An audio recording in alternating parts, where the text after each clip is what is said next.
Sejam bem-vindos ao canal É Fácil Quando Se Aprende. Eu peço que você compartilhe este vídeo, se inscreva e abençoe outras pessoas. Eu sou o pastor Maurício e hoje nós vamos falar sobre um tema bastante comum no nosso meio, pois somos pecadores e não vivemos longe de conflitos.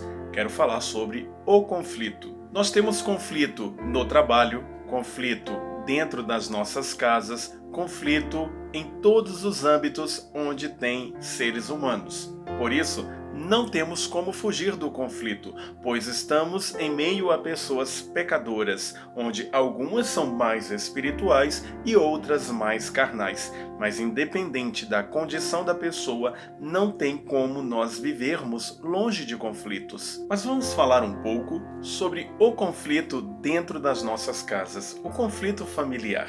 É muito importante nós reconhecermos que não tem como viver sem conflito, mas é importante buscarmos a solução para o conflito, amenizar a situação para que o convívio, o relacionamento se torne saudável e harmonioso. E um dos grandes fatores do conflito dentro dos nossos lares se chama falta de comunicação. Tem um caso, é uma pequena história que eu uso normalmente nas minhas aulas de sociologia, chamado O Caso Marlene.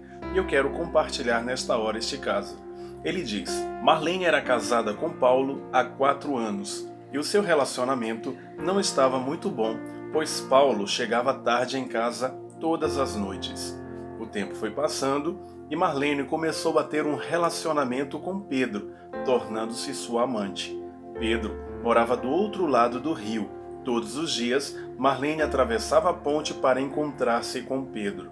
Certo dia, Marlene atravessou a ponte para encontrar-se com Pedro e, lá chegando, ficou sabendo que havia um bandido matando e assaltando as pessoas que passavam pela ponte. Marlene ficou com Pedro e o tempo passou escurecendo rapidamente. Esta ficou com medo de atravessar a ponte sozinha e pediu Pedro para que lhe fizesse companhia, mas Pedro se recusou, alegando que estava muito tarde e que voltaria só. Marlene ficou desesperada e foi procurar o barqueiro para atravessá-la, que estava mais abaixo do rio. Porém, ela estava sem dinheiro e o barqueiro não quis transportá-la. Não tendo opção, Marlene resolveu atravessar a ponte sozinha e, lá chegando, deparou-se com um bandido e foi morta. E a questão que nós levantamos neste episódio é: de quem foi a culpa pela morte de Marlene? Ou quem foi o maior culpado pela morte de Marlene? E rapidamente, as pessoas culpam Marlene, se voltam para o comportamento de Marlene por ter traído seu marido, por ter atravessado a ponte para encontrar-se com um amante e deixado seu marido à mercê. Mas nós não conseguimos perceber a falta de comunicação entre o casal. Quando Paulo, o seu marido, chegava tarde em casa todas as noites e não dava assistência à esposa, automaticamente ela vai ao encontro de uma pessoa que lhe dê assistência. Mas por que eles não se comunicaram? Mas por que eles não dialogaram para resolver aquele problema? Então Marlene tem sua parcela de culpa, mas Paulo também tem sua parcela de culpa.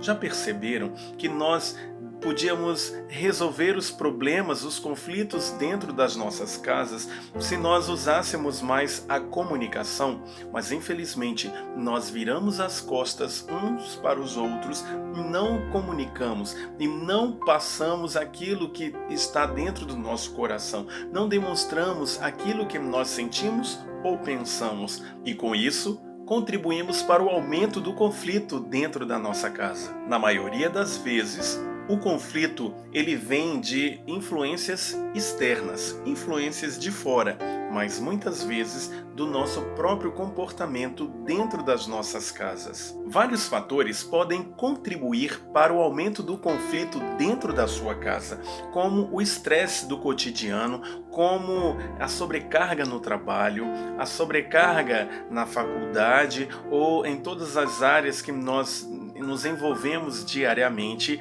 e automaticamente levamos toda essa sobrecarga para dentro dos nossos lares. Mas eu quero te dizer que a solução para o conflito dentro da sua casa só será possível se cada membro identificar o desencadeador do problema e for capaz de controlar e contornar a situação.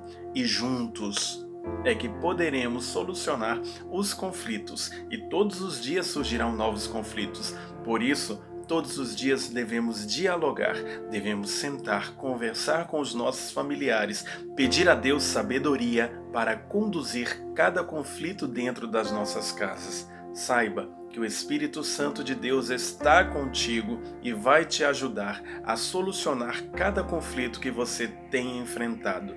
Que Deus te abençoe e até a próxima.